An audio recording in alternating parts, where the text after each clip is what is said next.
Na co zwracać uwagę kupując zawory odcinające do instalacji? Czy zawór zaworowi nierówny? Dzisiaj krótkie wprowadzenie do zaworów, tak żebyś wiedział, czym się kierować kupując zawory. Bo jest w ogóle czym tutaj się kierować? O tym będzie dzisiejszy odcinek. Zawory odcinające to nieodłączny element każdej instalacji. Może być ich mniej lub więcej w zależności, czy ktoś przewidział większą wygodę późniejszej eksploatacji. Muszę Wam przyznać, że ten aspekt dużo się poprawił od jakichś 10 lat. Bo już większość zaworów w tej chwili nie sprawia kłopotów, natomiast dalej zdarzają mi się zawory, które po kilku latach się rozciekają. I można byłoby tego po prostu uniknąć, wybierając trochę lepsze, ale trochę lepsze to znaczy jakie?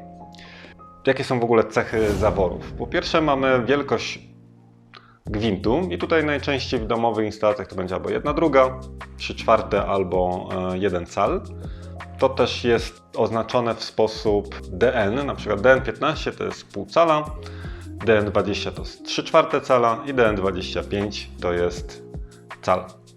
Takie oznaczenie znajdziecie na zaworze, albo też właśnie w formie calowej, czyli 3/4. Tu mamy zawór 3/4. Drugą rzeczą, którą powinniście znaleźć na zaworze, to jest ciśnienie, na jaki ten zawór został zaprojektowany. Ten zawór jest na 30 bar i mamy to opisane jako PN30. Na każdej armaturze praktycznie będą te dwa oznaczenia: średnica zaworu, czy średnica jakiegoś elementu, no i ciśnienie dopuszczalne. Ktoś by powiedział, PN30 to na jakieś zawory, nie wiem, statkowe, czy nie wiadomo do czego, no bo 30 bar to w instalacji to nie widać. Bardziej mi chodzi o to, że te PN30, akurat ten typ zaworu po prostu jest raczej nieśmiertelny. Przynajmniej ja, spotykając nawet kilkudziesięcioletnie zawory akurat tego producenta z tej serii na 30 bar, no nie widzę, żeby się nie dało ich zamknąć albo żeby kapały. Więc akurat to jest mój ulubiony akurat producent, ale każdy zawór, który jest dobrze wykonany, spełni też takie zadanie. Ale dobrze wykonany to znaczy jaki? Najważniejszą rzeczą w zasadzie, na którą warto zwracać uwagę, to żeby zawór posiadał dławicę. Jest to taki element, który pozwala dokręcić uszczelnienie czpienia. To jest najczęstszy problem zaworów kulowych, że po prostu cieknie z czpienia i przy każdym przekręceniu zaczyna z niego lecieć, albo przestanie, albo nie. Jak nie, no to wtedy trzeba go wymieniać. A wymiana zaworu zazwyczaj jest najbardziej upierdliwa, no bo zawory odcinają coś, żeby było łatwiej wymienić, ale jak już przychodzi do wymiany całego zaworu, no to czasami trzeba spuszczać wodę z całego układu albo z części układu, żeby tą czynność przeprowadzić. Także szukamy zaworów, w których znajduje się dławica. W tej chwili w większości zaworów dostępnych na rynku takie coś znajdziemy. Akurat w przypadku zaworów z rączką będzie to po prostu widać od razu. I jeżeli nawet by taki zawór po jakimś czasie zaczął cieknąć, to można delikatnie dokręcić właśnie tą dławicę. Bardzo ciężko będzie mi to zrobić teraz w rękach, ale kiedy on jest zamontowany, można to po prostu dokręcić i ten tutaj kołpak dociska o-ring, o-ring się rozszerza i doszczelnia połączenie. Także po pierwsze szukamy zaworów z dławicą. Czy muszą być PN30, czyli na 30 barów do zwykłych instalacji? Ja wolę mieć święty spokój. I dla mnie te, nie wiem, 20% różnicy w cenie zaworu czy 30% to nie jest temat w ogóle do dyskusji. Natomiast spokojnie PN16 powinno wystarczać, natomiast raczej bym się trzymał markowych rozwiązań. Szukałbym zaworów niekoniecznie w sklepach budowlanych. Tam też są dobre zawory, ale do dzisiaj nie zapomnę sytuacji, kiedy kupiłem w Brico-Marché 3 zawory, których mi brakowało i po pół roku musiałem wracać do klienta, bo się rozciekły.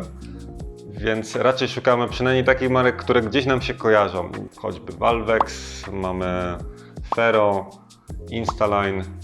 Jest jeszcze trochę ich. Mógłbym tutaj wymieniać pewnie z 10, ale myślę, że jak kupimy któreś z nich, będzie w porządku.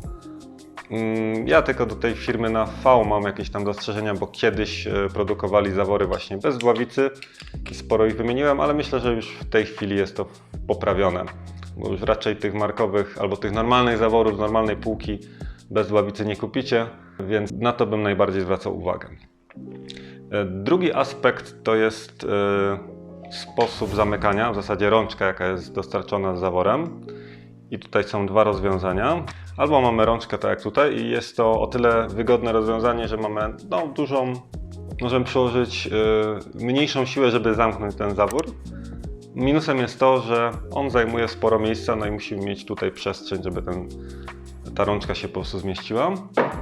Ewentualnie są właśnie też zawory motylkowe. Tutaj jest dużo mniejsza potrzebna przestrzeń. Minusem jest to, że te rączki, po pierwsze, one są odlewane, nie tak jak te z kawałka blachy, więc po iluś latach mogą się rozsypać. Po drugie, jeżeli zawór jest długo nieużywany, to jest normalne, że go trudniej zamknąć, no i wtedy może być problem, żeby go ruszyć. Jeśli nam się rękoma nie uda, no to możemy, tutaj też mogę Wam pokazać, odkręcić sobie tam po prostu ten motylek.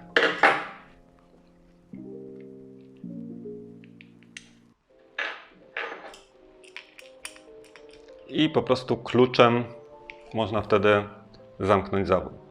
W 99% przypadków tak jest otwarty, czyli jakby ten czpień jest, jak jest równolegle do rurki, równolegle do zaworu, to jest otwarty. Jak jest poprzek, no to jest zamknięty.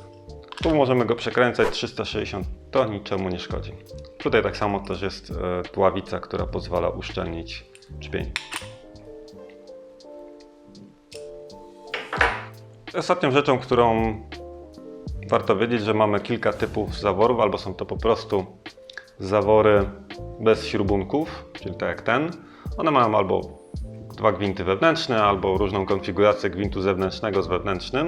Natomiast warto też przewidzieć możliwość wymiany zaworu, bo trochę kiepsko jest, kiedy po 15-20 latach trzeba taki zawór wymienić, a on nie ma śrubunku, jest po prostu na sztywno wmontowany. No i wtedy albo faktycznie ten zawór jest super jakości i nawet po tych 20 latach nie ma z nim problemu, no albo jak go trzeba już wymienić i nie ma możliwości, no to trzeba ciąć, no i są to na pewno większe koszty i problemy. Są też zawory właśnie, które z automatu mają przewidzianą możliwość wymiany, czyli z półśrubunkiem. Wtedy można wykręcić jeden element, drugi, wkręcić z powrotem nowy taki zawór po sprawie.